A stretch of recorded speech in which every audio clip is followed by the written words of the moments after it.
வணக்கம் ஈழமுள்ளம் நேயர்களே. இன்று நடந்த இந்த துயர சம்பவம் உங்க எல்லாருக்குமே தெரிஞ்சிருக்கும். இந்த நேரத்தில பார்த்தீங்கன்னா, நம்மளுக்கு உறுதி செய்யப்படாத நெறைய விஷயங்கள் கேள்விப்பட்டாலும், அதெல்லாம் பேசுறது, குறிப்பா அரசியல் பேசுறது அப்படிங்கிறது எந்த விதத்திலுமே ஒரு நியாயமாவும், மனிதத்தன்மைக்கு எதிரானதாவும் இருக்கும் அப்படிங்கிறதுனால, இப்போ நம்மளுக்கு உறுதிப்பட்ட கிடைச்சிருக்க தகவல், இந்த நேரத்தில நம்ம பேச வேண்டிய கருத்துக்கள் அப்படின்னு சில நியாயமான கருத்துக்கள் பெறலாம் அப்படின்னு சில கேள்விகள வச்சிருக்கேன். அதை கிஷோர் கே. சாமி அவர்கிட்ட கேட்டு தெரிஞ்சுக்கலாம். வணக்கம். வணக்கம். ரொம்ப வருந்தத்தக்க ஒரு விஷயம். அதாவது இது உள் மனசுலன்னு நான் சொல்றேன். இது எந்த அரசியல் கட்சியா வேணா இருக்கட்டும். எவனோ ஆட்சியை சுவைக்கிறதுக்கு, எவனோ அதிகாரத்தை சுவைக்கிறதுக்கு, எவனையோ ஆட்சியில அமர்த்தி பார்க்கறதுக்கு, இத நீங்க ஏன்டா போய் சாவுறீங்க? அப்படின்ற கேள்வி இருக்கு இல்லையா? இது நம்ம ஆழ் மனசுல வர வேண்டிய ஒரு விஷயம். சரியா? இது நான் இந்த அரசியல் கட்சி, இந்த அரசியல் கட்சின்னு சொல்லல. ஸ்டாலினுக்கு, எடப்பாடிக்கு, விஜய், சீமான் எல்லா எல்லாருக்கும் அரசியல் கட்சியும் சேர்த்து சொல்றேன் நான். சரியா? என்ன அதாவது நாம இப்போ மீடியால பேசுறோம், இல்ல YouTubeல பேசுறோம் அப்படின்னா, நமக்கு அதுல ஆதாயம் இல்லாம இல்ல. சரியா? பணம் வரும். அதுல நமக்கு ஏதோ ஒரு இடத்துல ரெவென்யூ வருது. என்ன ரெவென்யூ? இப்போ பார்வையாளர் பார்க்குறாங்கன்னா, அதுவே ரெவென்யூ தான் நமக்கு. சரியா?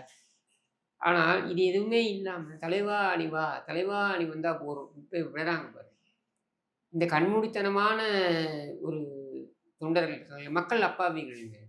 நீங்க இறந்து போனவங்கலாம் எடுத்து பாருங்களேன். யாராவது ஒரு கோடீஸ்வரன் இருக்கானா? யாராவது ஒரு தொழிலதிபர் இருக்கானா? இல்ல யாராவது ஒரு டாக்டரோ, ஒரு இன்ஜினியரோ அவன் அவன் இருக்கானா? இன்ஜினியர விட்டுருங்க. டாக்டர்ன்னு வச்சுப்போம். இன்னைக்கு இன்ஜினியருக்கு மதிப்பு கிடையாது. ஒரு டாக்டர் இருக்கானா? இல்ல. இறந்து போறவங்கலாம் அப்பாவி சாமானியர்கள். இதைத்தான் நான் 5 நாட்களுக்கு முன்னர் உங்கள்ட்ட பேசும்போது தான் தெரியல. இல்ல நான் நான் ம். பண்ணக்கூடிய இந்த மோனோலாக்ல சொன்னனான்னு தெரியல. ஒண்ணு சொன்னேன் நானு. ஒரு அம்மா சொல்றாங்க, 33 ஆண்டுகளுக்கு முன்னர் விஜயோடைய முதல் படம் வந்தது. அந்த படம் வந்தபொழுது எனக்கு அரிசி போட்டாரு. 2 படி அரிசி போட்டாரு. 2 மூட்டை அரிசி போட்டாரோ, ஏதோ மூட்டை இல்ல. பட் 2 படி அரிசி என்னமோ போட்டாரு. நான் வாங்கினேன். அவர் ஃபோட்டோ போட்டு குடுத்தாரு. வாங்கினேன். 33 ஆண்டுகளுக்கு முன்னால. இப்பவும் நான் வந்திருக்கேன்றாங்க. 33 ஆண்டுகளா உங்களுடைய வாழ்க்கை தரம் அப்படியே தான் இருக்கு. 33 ஆண்டுகளுக்கு முன்னர் விஜய் ஒரு சாதாரண துடிப்புள்ள ஒரு இளைஞராக உள்ள ஸ்ட்ரக்லிங் ஆக்டரா உள்ள அவங்க அப்பா டைரக்டரா இருந்தாலும் ஸ்ட்ரக்லிங் ஆக்டரா உள்ள இன்னைக்கு தனி விமானத்தில வராரு. 33 ஆண்டுகளுக்கு முன்னர் 2 படி அரிசி வாங்கின நீங்க, இன்னைக்கும் 2 படி அரிசியில தான் நிக்கிறீங்க. சரியா? இதான் கல எதார்த்தம். சரியா? நான் யாரையும் குத்தி காமிக்கணுன்றதுக்காகவோ, இல்ல யாரையும் சிறுமைப்படுத்தணுன்றதுக்காக இத சொல்லல. I am just looking at the reality and telling. இது இல்ல. எல்லா கட்சிக்கும் அதான் பொருந்தும். சொல்றேன். இது எடப்பாடி பழனிசாமிய பார்க்க போனா, சீமான பார்க்க போனா, ஸ்டாலின பார்க்க போனா, எல்லாருக்கும் எல்லாருக்கும் பொருந்தும். பொருந்தும். எல்லாருக்கும் பொருந்தும் வரும். சரியா? இந்த மாரி கட்சின்னு போய் வாழ்க்கையை தொலைத்த எத்தனையோ பேர நான் பார்த்துருக்கேன். அதனால நான் சொல்றேன். நான் சொல்ல வரதெல்லாம் ஒண்ணே ஒண்ணு தான். நீங்க உங்களுடைய ஹீரோ வொர்ஷிப் பண்ணுங்க. உங்களுக்கு யார வேணுமோ கொண்டாடுங்க. அதுக்கெல்லாம் எல்லாம் முழு உரிமை உங்களுக்கு இருக்கு. ஆனால் குறைந்தபட்சம் உங்களுடைய பாதுகாப்பை உறுதி செய்து கொண்டு அதை செய்யுங்கள் அப்படின்றது தான். உதாரணத்துக்கு குழந்தைகள கூட்டு போறீங்க. இந்த மாதிரியான கூட்டங்கள். உங்களுக்கே நல்லா தெரியும் எவ்வளவு கூட்டம் வரும். இப்படி ஒரு கூட்டம் வர இடத்துக்கு நீங்க குழந்தைங்கள இந்த மாதிரி கூட்டு போகலாமா? Sure bro. நெறைய நியூஸ் எல்லாமே நான் நேர்லயே நெறைய சாவுகள கூட பார்த்துருக்கேன். ஆனா, அந்த அப்பா சின்ன குழந்தைய கூட்டு எடுத்துட்டு வந்து அதுதான் அழுறாரு, சொல்றேன். இது கதர்றாரு. இது பார்க்கவே நான் முடியல. அவங்கள ரொம்ப நான் கஷ்டமா இருக்கு. தப்பு சொல்லவும் விரும்பல. அதாவது தப்பு சொல்லி என்ன பிரயோஜனம்? இழப்பு அவங்களுக்கு தான். தப்பு சொல்லிட்டு நம்ம போயிடலாம். சரியா? இழப்பு யாருக்கு? இழப்பு அவங்களுக்கு தான். அந்த குடும்பத்துக்கு தான். தீராத இழப்பு. வாழ்க்கை முழுவதும் அவங்களுக்கான இழப்பு. சரியா? நம்ம திட்டலாம். "நீ இத பண்ணிட்டியே, நீ அத பண்ணிட்டியேன்னு" சொல்லலாம். தப்பு சொல்றதுக்கு நான் இந்த வீடியோவ பயன்படுத்த விரும்பல. But I am just saying that ஒரு நிமிஷம் யோசிங்க. ஓகே. உங்களுடைய ஹீரோவா இருக்கட்டும், நீங்க குளோரிஃபை பண்ணுங்க, நீங்க கொண்டாடுங்க, நீங்க என்ன வேணாலும் பண்ணுங்க. நான் ஒண்ணுமே சொல்லல. ஆனா, உங்களுடைய குழந்தையுடைய வாழ்க்கைய இப்ப அந்த குழந்தைக்கு தெரியுமா இது? இந்த மாரி ஒரு ரிஸ்க் இருக்குன்னு தெரிஞ்சிருக்குமா அந்த குழந்தைக்கு? வாய்ப்பு கிடையாது. அந்த குழந்தை என்ன நினைக்கும்? ஏதோ அப்பா கூட்டு போறாரு போய் பார்க்கலாம். விஜய் வராராம் போய் பார்க்கலாம். அதுக்கு ஒரு எக்ஸைட்மென்ட். அந்த எக்ஸைட்மென்ட்ட காட்டணுன்றதுக்காக தான் நீங்க கூட்டு போறீங்க. அது புரியுது. பட் ரிஸ்க் எடுக்கக்கூடாதுல்ல. Is it worth it? அப்படின்ற கேள்வி வருதுல்ல. இந்த வ கேள்விக்கான விடைய மக்கள்ட்ட நான் விட்டுர்றேன். ஏன்னா, இன்னைக்கு என்ன ஆயிடுச்சுன்னா, இன்னைக்கு எத எடுத்தாலும் திரைப்படம். திரைப்படத்துடைய தாக்கம். எதை எடுத்தாலும். சமைக்கிறதுலேருந்து ஆரம்பித்து என்னை குக்கு வித்து கோமாளின்னு வச்சு ஒரு 4-5 நடிகரை வச்சு அதையும் காட்டுறது. நடிகர்கள்லாம் அது ஓடாது. எந்த ஃபீல்டு வேணால் எடுத்துக்கோங்களேன். You need actors, you need அந்த சினிமா. கல்வியில் சிறந்து தமிழ்நாடுக்கும் தமிழ்நாடுன்னு சொல்லி ஆக்டர்ஸ் அவன் வந்து நடிகர்களை வச்சு எல்லாத்துலேயும் நடிகர்கள், எல்லாத்துலேயும் சினிமா. அது அப்படியே நம்மளுடைய மொத்த நேரத்தையும் ஆக்கிரமிச்சிருச்சு. சரியா? மேபி நீங்கள் நான் சொல்கிறது அன்கனெக்டடாக இருக்க மாதிரி நினைக்கலாம். நான் அன்கனெக்டடாக சொல்லலை. இந்த மேட் ஃப்ரெண்ட்ஸு எங்கிருந்து வருது? 2வது நான் ஏற்கனவே நான் இப்போ வந்து சொல்லிட்டே வரேன். விஜய் அவர்களை பொறுத்தவரைக்கும் நான் சொல்லிட்டே வரேன். நீங்கள் அரசியலுக்கு வந்ததை நான் வந்து வரவேற்கிறேன். சரியா? ஏன்னா உங்களால் நிறைய இளைஞர்கள் அரசியல்படுத்தப்படுவார்கள் அப்படின்றத வந்து நான் வந்து வரவேற்கிறேன். உண்மையிலேயே வரவேற்கிறேன். ஆனால் அதே சமயத்தில் நீங்கள் ஒன்று புரிஞ்சுக்கணும். அரசியல் வந்து திரைப்படம் மாதிரி கிடையாது. ஒரு திரைப்படத்திற்கே கூட நீங்கள் ஹிட் கொடுக்கணுன்னாக்கா, நான் இது பல இடங்களில் பதிவு பண்ணியிருக்கேன், திரும்பியும் பதிவு பண்ணுறேன். ஒரு திரைப்படத்திற்கே கூட நீங்கள் ஒரு ஹிட் கொடுக்கணும்னா அந்த 3 மணி நேரம் திரைப்படம் ஹிட் வரணும்னா வெறும் விஜய் மூஞ்சி வந்தால் மட்டும் ஹிட் ஆகாது. அங்கே இருக்கக்கூடிய டைரக்டர்லேருந்து, இயக்குனர்லேருந்து, பாடலாசிரியர்லேருந்து, பாடல் இயக்குனர்லேருந்து, ஸ்டண்ட் மாஸ்டர்லேருந்து, இப்படி ஒவ்வொருத்தரும் உழைப்பை போட்டு தான் நீங்கள் வந்து ஒரு ஹிட்டு படத்தை கொடுக்க முடியும். இல்லைன்னா பெரிய பேனர்னுவான், பெரிய படம்னுவான். அப்படி பார்த்தீங்கன்னா படம் ஃப்ளாப் ஆகும். சரியா? ஏன் விஜய் படமே நிறைய ஃப்ளாப் ஆகிருக்கு அந்த மாதிரி. சரியா? ஆனால் இந்த 3 மணி நேரத்தில் ஒரு படம் ஹிட் ஆகிறதுக்கு இத்தனை விஷயங்களும் தேவைப்படுகிறது. படம் சூப்பராக இருந்தாலும் சம்டைம்ஸ் ஃப்ளாப் ஆகும். ஏன்னா கூட ப்ராவிடன்ஸ், அதிர்ஷ்டம் இதுவும் தேவைப்படுது. இப்படி எல்லாமே இருக்குது. ஸோ அரசியல் என்பது விளையாட்டு கிடையாது. அரசியல் என்பதை நீங்கள் விளையாட்டாகவும் அணுகக்கூடாது. இந்த இடத்துல நீங்கள் சூப்பர் ஸ்டார் ரஜினிகாந்த் அவர்களுடைய நிறைய பேர் அவரை வந்து நக்கல் நையாண்டிலாம் பண்ணாங்க. கொரோனா காலத்தில் லட்சக்கணக்கான தொண்டர்களுடைய உயிரை பணயம் வைத்து நான் அரசியல் விளையாட்டு நடத்த விரும்பவில்லைன்னு சொன்னோம். ஞாபகம் இருக்கா? என்னோட அறிக்கையை தான் வந்திருக்கும். கொரோனா காலத்தில் நான் கட்சி துவங்கினேன். நான் போகிறேன் அப்படின்னா அங்கே ஆயிரக்கணக்கான பேர், லட்சக்கணக்கான பேர் கூடிடுவாங்க.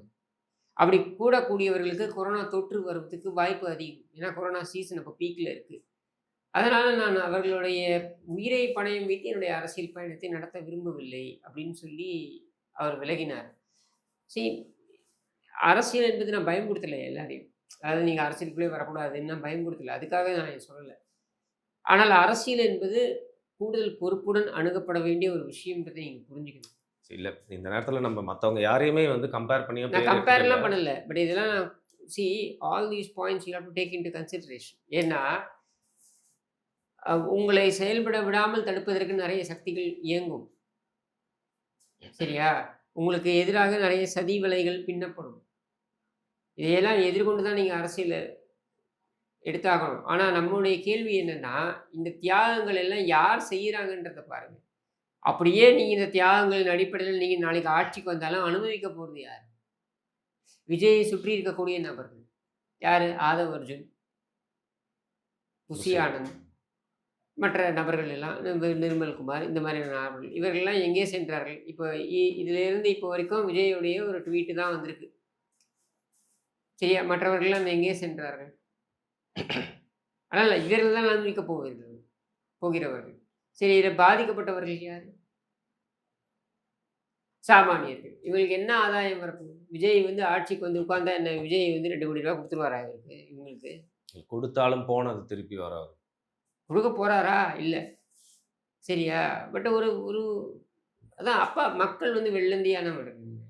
மக்கள் வந்து முட்டாள்கள்லாம் கிடையாது. நான் திருப்பி சொல்கிறேன், தமிழக மக்களை முட்டாள்கள் என்று நினைக்காதீங்க. வெள்ளந்தியானவர், உணர்வுக்கு நிறைய மதிப்பளிக்கக்கூடியவர். நீங்கள் படத்தில் காமிக்கக்கூடிய விஷயங்கள் எல்லாம் உண்மையிலேயே உணர்வுபூர்வமாக நீங்கள் உங்கள் மனதில் வைத்திருக்கிறீர்கள் என்று நம்பக்கூடியவர். சரியா? அது முட்டாள்தனம் கிடையாது. அது ஒரு வித எதிர்பார்ப்பு. சரியா? உங்கள் மீது வைத்திருக்கின்ற நம்பிக்கை. அந்த நம்பிக்கையை நீங்கள் கூடுதல் பொறுப்புடன் அணுக வேண்டும் அப்படின்றதுக்கு இது ஒரு எச்சரிக்கை மணி. சரி, இப்போ இந்த நேரத்தில் அவரோட ட்வீட்டை பற்றி நான் கேட்க விரும்புகிறேன். அதுக்குள்ளே எல்லாருமே வந்து விஜய் பத்திரிகையாளர் சந்திக்கல, திருச்சியிலையும் மூஞ்சி திருப்பிட்டு போயிட்டாரு, சென்னையிலையும் வந்து போயிட்டு அவர் திருச்சியில இருந்து சென்னைக்கு போகணும்னு சொன்னது காவல்துறைங்க. அவர் திருப்பி அங்கே போயிருக்க முடியாதா? அவர் திருச்சியில தான் இருக்கணும்னு தான் சொல்லியிருப்பாரு. சரியா? அவரை வந்து அங்கிருந்து நீ கிளம்புங்க, நீ இருக்காதீங்க, எங்களால் உங்களுக்கு பாதுகாப்பு கொடுக்க முடியாது என்று சொன்னது காவல்துறை என்கிற தகவல் நமக்கு வருகிறது. ஸோ அதை மீறி இருந்தால் அது அஃபென்ஸ். திருப்பி எப்படி இருப்பீங்க நீங்க? நீ இருக்க அங்கே கூட்டம் வந்துட்டே இருக்கே. நீங்க இருக்க இருக்க அங்க கூட்டம் வந்துட்டே இருக்குல்ல. அந்த கூட்டத்த கட்டுப்படுத்த முடியலையே. அப்ப எப்படி இருக்க முடியும் அங்க? நீ காவல்துறை முழு பந்தோபஸ்த குடுத்தீங்களா? சரி விஜய் இவ்வளோ தூரம் சொல்லிட்டோம்ல. இவ்வளோ தூரம் விஜய் பொறுப்புன்னு சொல்லிட்டோம்ல. இப்ப காவல்துறைக்கு வருவோம். இப்ப அரசாங்கத்துக்கு வருவோம். அவங்க கேட்டது எங்க? ரவுண்டானால கேட்டாங்க. கரூர் ரவுண்டானால கேட்டாங்க. அதே கரூர் ரவுண்டானால உதவாநிதிக்கு குடுக்குறீங்க அனுமதி. கூட்டம் போடுறதுக்கு. ஸ்டாலினுக்கு குடுக்குறீங்க. எடப்பாடி பழனிசாமிக்கு மறுக்கிறீங்க. இன்றைக்கு விஜய் கூட்டம் போட்டார்ல, அதே இடத்துல அதே பாயிண்ட்ல தான் வந்து 2 நாட்களுக்கு முன்னர் எடப்பாடி பழனிசாமியும் கூட்டம் போடுகிறார். அதே இடத்துல. எவ்வளவு பிரச்சனைகள் குடுக்க முடியுமோ, அவ்வளவு பிரச்சனைகள் குடுக்குறாங்க. இன்றைக்கு அந்த கூட்டத்துல நடுவுல கரண்ட் கட் பண்ணியிருக்காங்க அப்படின்ற தகவலும் வருது. இது ஊர்ஜிதப்படுத்தப்பட வேண்டியது. அடுத்து தடியடி நடந்தது அப்படின்னும் வருது. சரியா? செந்தில் பாலாஜி குறித்து ஒரு பேச ஆரம்பிச்ச உடனே செருப்பு வீசப்படுகிறது அப்படின்ற செய்தியும் வருது. இதெல்லாம் செய்திகள், இதெல்லாமே செய்தி சேனல்ல வந்தவை. இது எதுவுமே அந்த நான் வீடியோஸ வச்சு நம்ம இது பேசுறோம். எதுவுமே நான் இட்டுக்கட்டி பேசல. சரியா? அப்படி செருப்பு வீசப்பட்ட உடனேயே கரண்ட் கட் செய்யப்பட்டது. அதுக்கப்புறம் தடியடி நடந்தது. அதிலிருந்து தப்பிக்க ஒரு கும்பல். அதாவது அங்க அப்படியே அலமோதிக்கிட்டு இருக்கு கூட்டம்னும்போது, அங்கேருந்து ஒரு கூட்டம் வந்து ஒரு கூரை போடப்பட்ட, வேயப்பட்ட ஒரு இடத்திற்குள் சென்றதாகவும், அது அப்படி இடிந்து விழுந்ததனால் அங்கே நிறைய பேர் இறந்து போனதாகவும் தகவல் வருது. சரியா? இதெல்லாம் ஆரம்ப கட்ட தகவல்கள் நமக்கு. இது எதுவுமே ஊர்ஜிதப்படுத்தப்படாத இதுதான் உண்மை தகவல்கள். அப்படின்னு நம்ம சொல்லல சரியா? இந்த இது நேரத்துல. எல்லாமே வந்து தகவல் ஊர்ஜிதப்படுத்தப்பட்டு விசாரணை கமிஷன் அமைச்சிருக்காங்க. வர வர நிறைய தகவல்கள் நமக்கு வரும். சரியா? இன்னொரு பிரச்சனையும் இருக்கு. விஜய் மக்கள் வெள்ளத்தில் நீந்தி வருகிறார். அவர் வருவதற்கு 7 மணி நேரம் ஆவுது, 8 மணி நேரம் ஆவுது, 9 மணி நேரம் ஆவுதுன்னா, காலையில 9 மணிக்கே போய் அங்க கூடிர்றாங்க. இத நம்ம அவருடைய மாநாட்டின் பொழுதே இதை எச்சரித்தோம் நம்ம. காலையிலே போயிட்டாங்க எல்லாம். அதுக்கு முன்னாடி நைட்டே நம்ம போயிட்டாங்க. சொன்னோம் நம்ம. அந்த மாநாடு நடந்த பொழுதே, மதுரையில் நடந்த மாநாட்டின் பொழுதே நம்ம சொன்னோம். அதாவது இவங்க காலையில 7 மணிக்கே போய் நின்னுடுறாங்க. குடும்பமா போனீங்கன்னா, 7 மணிக்கு போனீங்கன்னா, விஜய் வரப்போறது 4 மணிக்குன்னா, 7 மணில 4 மணிக்கு என்ன பண்ணுவீங்க? எத்தன பேருக்கு சாப்பாடு ப்ரொவைட் பண்ண முடியும்? அப்ப அங்க வாலண்டியர்ஸ கொண்டு போய் நிறுத்தணும். எத்தன வாலண்டியர்ஸ நிறுத்துறது? 1,00,000 பேர் வராங்கன்னா, ஒரு 10,000 வாலண்டியர்ஸ நிறுத்தணும். இந்த 10,000 வாலண்டியர்ஸ் அரசியல்படுத்தப்பட்டிருக்காங்களா? இந்த கூட்டத்த ஹேண்டில் பண்ண முடியுமா? அது அரசியல்ன்றதோட இந்த மாதிரி அனுபவம் அவங்களுக்கு இருந்திருக்குமா? ஏன் ஹேண்டில் பண்ண முடியுமா? விஜய்க்கு பவுன்சர்ஸ் இருக்காங்க சுத்தி. அதையும் கடந்தே வரான். பவுன்சர்ஸ் இருந்தாலே, அதையும் கடந்தே வந்து அவர் மேல விழறான். சரியா? அப்படி இருக்கும் பொழுது, அவருடைய வீட்டிலேயே மொட்டை மாடில வந்து ஒருத்தவன் உட்கார்ந்துருக்கான். இவ்வளவுன்னு அவருக்கு பாதுகாப்பு இசட் பிரிவா Y பிரிவு. Y பிரிவு பாதுகாப்பு குடுத்து Y பிரிவு பாதுகாப்பு குடுத்துருக்குன்ற நிலையிலேயே அவர் வீட்டு மொட்டை மாடிலயே ஒருத்தன் வந்து உட்கார்ந்துருக்கான்னும்போது, நீ புரிஞ்சுக்கோங்க. சரியா? இப்படி இருக்கும் பொழுது, அவரு அ கூடுதல் கவனம் செலுத்தணும். ஏன்னா, அவர் வந்து ஏற்கனவே இதையெல்லாம் மனதில் கொண்டு தான் அவர் பனையூர்ல சந்திக்கிறார் எல்லாரையும். அதுக்கும் எல்லாரும் என்ன சொன்னாங்க, "பனையூர் விட்டு வெளியே வர மாட்டாரா?" அப்படின்ட்டு. அவர் வெளியில வந்தாருன்னா, இது நடக்கும்ன்றது எல்லாருக்குமே தெரியுது. யோசிச்சு பாருங்க. அவர் தூய்மை பணியாளர்களுடைய இந்த போல இது கூப்பிட்டு போராட்டத்துக்கு பேசினாரு. அவர வந்து பனையூர்ல கூட்டு அவர் அங்க வந்திருந்தா என்ன ஆயிருக்கும்? நீங்க எதுக்காக கு டிராஃபிக் அதிகம் வரக்கூடிய பகுதியில சிட்டிக்குள்ள குடுக்குறீங்க? நான் என்ன சொல்றேன், விஜய்க்கு தான் இவ்வளோ கூட்டம் வருதுன்னு தெரியுதுல்ல. அதான் மரத்து மேல ஏறுறான், அங்க ஏறுறான், இங்க ஏறுறான். நீங்க எத சொல்றீங்க? அப்போ ஊருக்கு ஒதுக்குப்புறமா குடுக்க வேண்டியதானே இடத்த? ஊருக்கு ஒதுக்குப்புறமா இடத்த குடுத்து, அங்க நடத்திக்கோங்கன்னு சொல்ல வேண்டியது தானே? அண்ட் இவரும் வந்து நேரத்த இவரால கீப் பண்ண முடியல. ஏன் கீப் பண்ண முடியலன்னா, இவர் மக்கள் வெள்ளத்துல நீந்தி வரதுனால, இவரால கீப் பண்ண முடியலங்கும்போது 7 மணி நேரம் அவங்க காத்திருக்காங்க. என்ன பிரச்சனை தெரியுமா? இந்த மாரி கூட்டங்கள்ல. உள்ள வந்துட்டாங்கன்னா வெளில போக முடியாது. அங்கேயே நிக்கணும். தண்ணி வாங்குறது கூட போக முடியாது. அப்ப தண்ணி நீங்க எங்கேருந்து எவ்வளோ குடுப்பீங்க? அப்படி எவனாவது பாட்டில் வீட்ல தூக்கி போட்டாலும் எவ்வளோ பாட்டில் தூக்கி போட முடியும்? அதுக்கும் ஸ்டாம்பேட் ஆகும். அதுக்கு ஒரு முட்டல் மோதல் நடக்குமா? அப்போ இதெல்லாம் பிரச்சனை. அப்ப இந்த பிரச்சனையெல்லாம் எதிர்கொண்டு தான் நீ அந்த கூட்டத்த நடத்த முடியும்னு இருக்கு. அப்படின்னும் பொழுது, நீ விளையாட்டு பசங்க மாரி 4, 5 பேர வச்சுக்கிட்டு நீ நடத்த முடியுமான்னா, நடத்த முடியாது. இதுக்கு தான் நம்ம சொல்றோம். இப்ப நீங்க 161 இடத்த முடிச்சிருக்காரு. நீயோட 161 சட்டமன்ற தொகுதிகளில் கூட்டத்தை முடித்திருக்கிறார் எடப்பாடி பழனிசாமி. இந்த 161 சட்டமன்ற தொகுதிகளிலும் கட்டுக்கடங்காத கூட்டம் வந்தது. எங்கும் அசம்பாவிதம் நடக்கல. இல்ல இந்த நேரத்துல நம்ம இதையும் இல்ல மென்ஷன் பண்ண சொல்றேன் நானு. வேணாம் இல்ல, ப்ளீஸ். இல்ல. ஏன் இல்ல நான் நான் சீரியஸா இருங்க நான் சொல்றேன். ஏன் சொல்றேன் நானு. ஏன் நான் எக்ஸ்பிளைன் பண்றேன். காவல்துறையோட பிரச்சனை இருந்ததா என்றால் இருந்தது. காவல்துறை அனுமதி குடுக்கறது கிடையாது. அப்படியே குடுத்தாலும் குறுகலான சந்துல குடுக்குறாங்க. குறுகலான சந்தில் நீங்கள் அனுமதியை கொடுத்துட்டு நீங்கள் என்ன சொல்கிறீங்க? முட்டு சந்தில் நடத்துறீங்க கூட்டம் அப்படின்னு நீங்கள் சொல்கிறீங்க. நாங்கள் வந்து அதிகமான இடத்துலலாம் நாங்கள் கேட்குறோம். 161 இடத்துலையும் இவங்க வந்து அந்த மாதிரி அனுமதி கொடுக்கல. அவ்வளோ பிரச்சனை கொடுக்குறாங்க. இந்த நேரத்துக்கு அரவக்குறிச்சியில் அவ்வளோ பிரச்சனை கொடுத்தாங்க, நியூசன்ஸ் கொடுத்தாங்க. நான் எடப்பாடி பழனிசாமி வந்து சூப்பர் அப்படின்னு சொல்கிறதுக்காக இந்த காணொலியில் இதை பேசுகிறேன். நான் காவல்துறை இந்த இடர்பாடுகளை கொடுக்குறாங்கன்றதை புரிஞ்சுக்கோங்கன்ற நான். இதே ரவுண்டானால உதயநிதியோட கூட்டம் நடக்குது, இதே ரவுண்டானால ஸ்டாலினோட கூட்டம் நடக்குது. ஏன் நீங்கள் வந்து எடப்பாடி பழனிசாமி கொடுக்க மாட்டேங்கிறீங்க? ஏன் நீங்கள் விஜய் கொடுக்க மாட்டேங்கிறீங்க?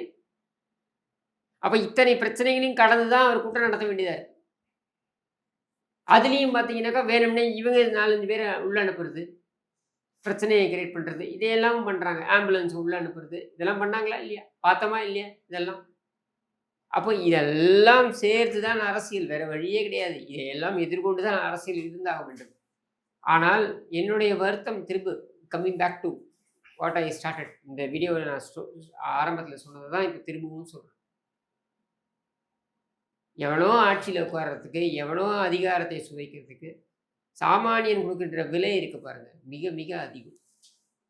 அதை யாரும் நினைத்து கூட பார்க்க மாட்டார்கள். வைகோ கட்சி ஆரம்பித்தாரு, கட்சி விட்டு வெளில அனுப்பிச்சிட்டாங்க, திமுக விட்டு வெளில அனுப்பிச்சிட்டாங்கன்னு தீ குளித்த நபர்களுடைய குடும்பங்கள் என்ன செய்து கொண்டிருக்கிறது நமக்கு தெரியுமா? அதிமுகவுடைய ஆரம்பத்தில் திமுகவுக்கு எதிராக போராடி இறந்து போன குடும்பங்களுடைய நிலை என்னன்னு நமக்கு தெரியுமா? எல்லாருக்கும் பொருந்தும். திமுக ஆரம்பிக்கப்பட்ட பொழுது அடி வாங்கி வாங்கின என் சிட்டிபாபுவே எடுத்துக்கோங்க. ஸ்டாலினுக்காக அடி வாங்கி இறந்து போனாலும் சொல்கிறாங்க. சிட்டிபாபு குடும்பம் என்ன பண்ணுது தெரியுமா உங்களுக்கு? அப்போது இதெல்லாம் செய்யக்கூடியவர்கள் ஒரு ஒரு கும்பல் இருக்காங்க. இவங்க எல்லாம் உயிரை கொடுக்குறாங்க, தியாகம் பண்ணுறாங்க, எல்லாம் பண்ணுறாங்க. இன்னொரு பக்கம் அதிகாரத்தையும் ஆட்சியையும் சுவைத்து கொண்டிருக்கின்ற கும்பல் என்று ஒரு பக்கம் இருக்கிறது. சரியா? இந்த யதார்த்தத்தை கூட புரிந்து கொள்ளாமல் ஒருத்தர் சண்டை போட்டுக்கிறது, ஒருத்தர் அடிச்சுக்கிறது. அவன் தலைவர்கள்லாம் ஒருத்தரும் பேசிக்கிட்டு இருக்கான், இவன் தொண்டர்கள் அடிச்சுக்கிறான் ஒருத்தன். என்ன சாதிக்க போற நீ? சரி, இப்போ இந்த நேரத்தில் வந்து பார்த்தீங்கன்னா வந்து கள்ளக்குறிச்சியில் கள்ளச்சாராய மரணங்கள் அதுக்கு வந்து போல, ஆனால் இந்த நேரத்தில் போறாருன்னா மேபி இம்பாக்ட் ரொம்ப பெருசாக இருக்கு. கள்ளக்குறிச்சியோட அது இம்பாக்டுக்கெல்லாம் இல்லை. கள்ளக்குறிச்சியோடைய கள்ளச்சாராய மரணங்கள் நடைபெற்ற பொழுது மிக தெளிவாக கலெக்டர்லேருந்து ஆரம்பித்து கலெக்டர், எஸ்பி இவங்க எல்லாருமே வந்து அது முதல்ல என்ன சொன்னாங்கன்னா, அது கள்ளச்சாராய மரணமே இல்லைன்னு சொன்னதுனால தான் அந்த மரணம் கூடியது. சரியா? இதுக்கு முன்னாலே எதிர்க்கட்சி தலைவர் எச்சரித்தும், அந்த ஏரியா எம்எல்ஏ, அதிமுக எம்எல்ஏ எச்சரித்தும், கவன ஈர்ப்பு தீர்மானத்தை சட்டமன்றத்தில் கொண்டு வந்தும் இவங்க நடவடிக்கை எடுக்கல. அப்போ இதெல்லாம் செய்யாமல் இவர்கள் நடவடிக்கை எடுக்காததான் காரணம். அங்கே இருக்கக்கூடிய மக்கள் சொல்றாங்க, போலீஸே வேடிக்கை பார்க்குது, இங்கே போதை மருந்து சப்ளை பண்றாங்க, இங்கே வந்து கள்ளச்சாராயம் ஃப்ரீயா சப்ளை பண்றாங்க, யாரும் கேள்வி கேட்கறதுக்கு இல்லை. அதுக்கு கூட போல, ஆனா இதுக்கு போறாங்க. ஆளுங்கட்சியோட துணையோடையே நடந்ததுன்னு சொல்லி 75 பேர் இறந்து போனாங்க. நூற்றுக்கணக்கான பேருக்கு கண் பார்வையிலிருந்து எல்லாம் போயிடுச்சு. இன்ன வரைக்கும் ஸ்ட்ரகிள் பண்ணிட்டு இருக்காங்க.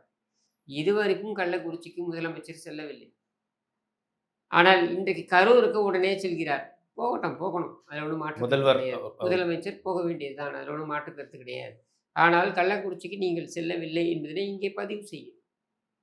வேங்கை வயலுக்கும் போலன்ற மாதிரி எல்லாருமே ட்வீட்டுகள் போட்டுட்டு இருக்காங்க. அது போகல, இதை நான் பதிவு பண்றேன். சரி, இப்போ கடைசியா ஒரு விஷயம், அவருடைய ட்வீட்டு இதயம் நொறுங்கி போயிடுச்சு, என்னால என்ன சொல்றேனே தெரியல, வார்த்தைகளே இல்லாம இருக்கேன்னு சொல்லி ஒரு ஆமாங்க, ஒரு கையேறு நிலை தானங்க. என்ன பண்ணுவாருங்க? What can you do? சரி, அவர் விரும்பி சில பேர் இறந்து போகணும்னு நினச்சி அவர் அந்த கூட்டத்தை கூட்டியிருப்பாரா? சத்தியமாக கிடையாது. சரியா? அவர் அந்த கூட்டத்தை கூட்டியது அவரை விரும்பி அவருடைய அபிமானிகள் வருவாங்க, அவருடைய கட்சிக்கு நல்லது நடக்கும், தமிழ்நாட்டுக்கு நல்லது நடக்கும்ன்ற ஒரு எதிர்பார்ப்போடு அவர் செஞ்சிருப்பாருன்னு தான் நான் நம்புகிறேன். சரியா? யாரும் இறந்து போகணுன்றதுக்காக கூட்டத்தை கூட்ட மாட்டாங்க. அன்ஃபார்ச்சுனேட்லி இது நடந்து விட்டது. ஆனால் ரெஸ்பான்ஸ் மெக்கானிசம் இருக்கு பாருங்க, அதில் அவங்களுடைய கட்சியினருக்கு என்ன செய்யறதுன்னு தெரியல. ஏன்னா அவங்க கட்சி 1.5 ஆண்டு கட்சி. அதில் இருக்கக்கூடிய செகண்ட் லைன் லீடர்ஸ் அவங்களுக்கு என்ன, they're clueless, they don't know how to handle the situation. இது வந்து ஒரு கட்சியுடைய பயணத்தில் நடக்கக்கூடிய ஒரு விஷயம், நடக்கக்கூடாத ஒரு விஷயம், ஆனால் நடக்கக்கூடிய ஒரு விஷயம். பட் நம்ம வேண்டிக்கிறது என்னன்னா நடக்கக்கூடாதுன்னு தான், ஆனால் நடந்து விட்டது. அவ்வளவுதான். சரி, இப்போ இது வந்து உங்களுக்கே தெரியும். இது குறித்து நம்ம நெறைய காணொளிகள் வந்து பேச போறோம். ஏன்னா, இனிமேல் செய்திகள் வரும். உண்மை தகவல்கள் என்னன்னு நம்ம வந்து அத உறுதிப்படுத்திட்டு பேச வேண்டிய நிலைமை வரும். அதுக்குள்ள கான்ஸ்பிரசி தியரிக்குள்ள நான் போகல. நெறைய கேள்விகள் என் மனசுலயும் இருக்கு, உங்க மனசுலயும் இருக்கு. மக்களும் அவங்களோட கருத்துக்கள இன்டர்நெட்ல வந்து போட்டுட்டே தான் இருக்காங்க. Twitterலயா இருக்கட்டும், மத்த சமூக வலைதளங்கள்ல. எல்லாருமே வந்து பார்த்தீங்கன்னா, செய்திகள் போடுற அந்த வீடியோஸ் கீழயே வந்து இது இப்படிதான் நடந்திருக்கும், அப்படிதான் நடந்திருக்கும்னு சொல்றாங்க. ஆனா, நான் எந்த கான்ஸ்பிரசிக்குள்ளும் போக போல விரும்பல. விரும்பல. ஆனா ஒரு விஷயத்த திடமா நம்புறேன். சரியா? திமுககாரன் எதற்கும் துணிந்தவன். இதை மட்டும் திமுக ஒரு கட்சியாக எதற்கும் துணிந்த ஒரு கட்சி. இதை ஏன் நாம் தீய சக்தியாக சொல்கிறோம் அப்படின்றதற்கு பல்வேறு வரலாற்று உதாரணங்கள் இருக்கின்றன அப்படின்றத மட்டும் பதிவு பண்றேன். ஓகே, வில் லீவ் இட் தேர். இது வந்து ஒரு ஆபிச்சுவரி வீடியோ மாரி தான். இரங்கல் நம்ம ஆமா. வந்து தெரிவிக்கிறது மட்டும் இல்லாம, இந்த நேரத்தில இப்படி ஒரு விஷயம் நடந்துருச்சேன்னு சொல்லிட்டு நம்மளோட தாட்ஸ வந்து ஷேர் பண்ணிக்கிட்டோம் அப்படின்னு நெனைக்கிறேன். மிக்க நன்றி உங்களோட பதில். நன்றி.